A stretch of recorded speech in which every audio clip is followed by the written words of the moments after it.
உங்கள் உடலில் இருக்கக்கூடிய ஒட்டுமொத்த கழிவும் வெளியேறி உங்கள் உடல் லைட்டாக அப்படியே காற்றுல பறக்கிற மாதிரி நீங்கள் மாறணுமா? ஒரு நாள் நான் சொல்கிற இந்த டயட் பிளானை ஃபாலோ பண்ணுங்கள். சித்தர்கள் சொன்ன ரகசிய உணவு முறை மூலிகைகளை இந்த பதிவில் நான் சொல்லியிருக்கேன். வீடியோவை ஸ்கிப் பண்ணாமல் முழுசாக பாருங்கள். உங்கள் ஃப்ரெண்ட்ஸ் அண்ட் ரிலேட்டிவ்ஸ்க்கு இந்த வீடியோவை ஷேர் பண்ணுங்கள். நிறைய பேருக்கு உபயோகமாக இருக்கும். நம்மளோட சேனலை சப்ஸ்கிரைப் பண்ணிக்கோங்க. உங்கள் உடல் நலனில் ஏற்படக்கூடிய பிரச்சனைகளை கமெண்ட்டில் சொல்லுங்கள். அதையும் நான் வீடியோவை போஸ்ட் பண்ணுறேன். வாங்க பதிவுக்கு போகலாம். Welcome to Nitya's Varam, where ancient Siddha tradition meets modern healing. Experience the difference. வரம் நேயர்களுக்கு வணக்கம். நான் டாக்டர் நித்யா, சித்தா ஃபிசிஷியன். தொடர்ந்து பல பதிவுகளில் சித்தர்கள் சொன்ன வாழ்வியல் முறைகளை பற்றி நம்ம பார்த்துட்டு வரோங்க.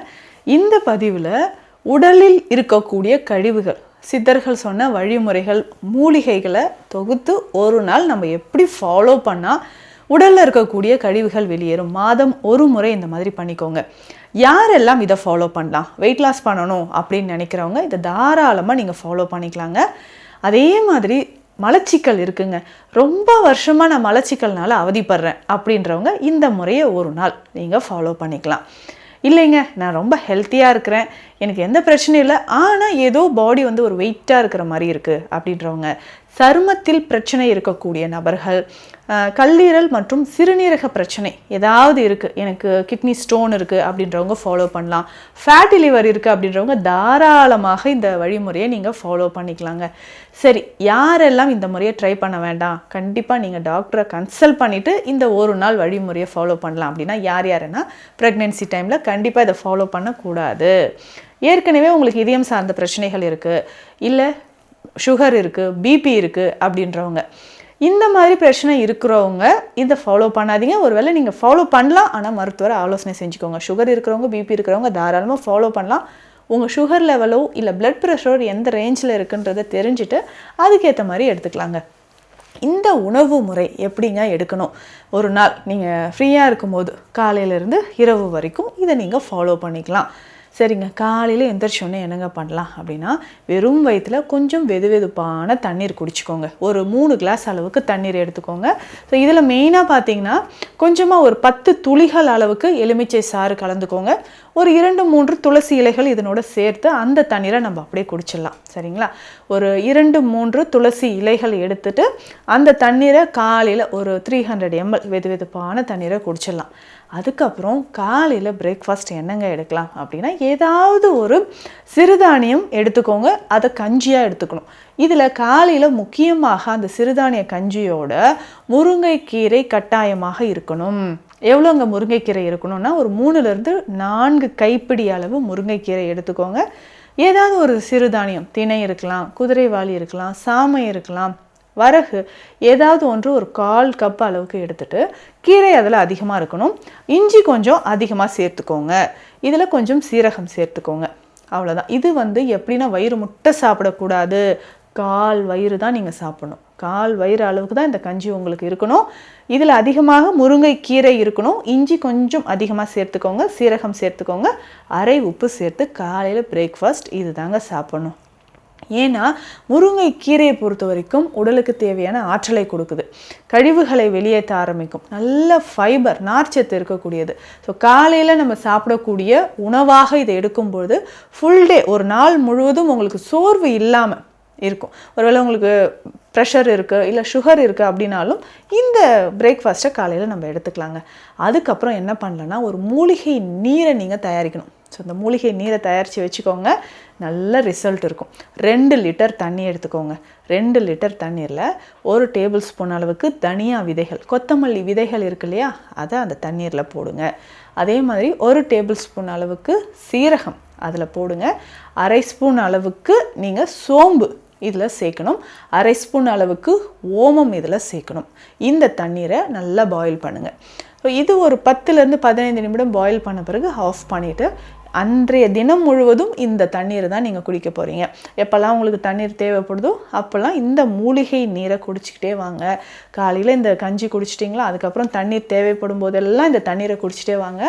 உடல்ல இருந்து இப்போவே பாதி கழிவு வெளியேறின மாதிரி ஃப்ரீயாக இருப்பீங்க. முக்கியமாக இந்த மைக்ரேன், ஒத்தை தலைவலி இருந்துக்கிட்டே இருக்குங்க அப்படின்னு சொல்கிறீங்க, சைனசைட்டிஸ் பிரச்சனை, தலை பாரம் இருக்குது, இதுக்கு எல்லாத்துக்குமே இது ஒரு பெஸ்ட்டு சொல்யூஷன். உடலில் மூளை முடுக்கில் இருக்கக்கூடிய கழிவுகள் எல்லாமே வெளியேற ஆரம்பிச்சிடும்.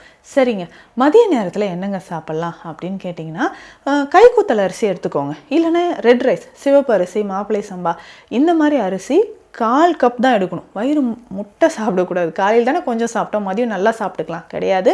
1/4 வயிறு தாங்க நீங்கள் சாப்பிட்ணும். அதாவது ஒரு கைப்பிடி அளவு அரிசியை போட்டு வடித்து எடுத்து வச்சுக்கோங்க. இதில் என்னங்க நம்ம சேர்க்க போகிறோம்னா, அகத்திக்கீரை மட்டும்தான் நீங்கள் சாப்பிட போகிறீங்க. வேறு எந்த வெஜிடபிள்ஸும் கிடையாது, வேறு எந்த கூட்டும் காய்கறி எதுவுமே கிடையாது. அகத்திக்கீரையை என்ன செய்ய போகிறீங்கன்னா, கொஞ்சமாக நீங்கள் நல்லா வேக வைத்து அதில் ஒரு 2 டேபிள் ஸ்பூன் அளவுக்கு பருப்பு சேர்த்துக்கோங்க. துவரம் பருப்போ இல்லை சிறுபருப்போ சேர்த்து கூட்டு மாதிரி நல்லா வேக வச்சு, பாதி வேக்காடோடு எடுத்துடாதீங்க, உங்களுக்கு வயிற்றுப்போக்கு ஏற்பட்டுரும். அகத்திக்கீரையை பக்குவமாக சமைச்சு எடுத்துக்கோங்க. இந்த ரைஸில் அகத்திக்கீரை சேர்த்து பிசைஞ்சு மதியம் லஞ்ச் இதுதான் உங்களுக்கு. சரிங்களா, சாப்பிட்டுக்கோங்க. பாதி உப்பு சேர்த்துக்கோங்க, சீரகம் கொஞ்சம் தூக்கலாக போட்டுக்கோங்க. தண்ணீர் தேவைப்பட்டால் நம்ம ஏற்கனவே காய்ச்சி வச்சுருக்கோம் இல்லைங்களா, இந்த தண்ணீரை எடுத்துக்கலாம்.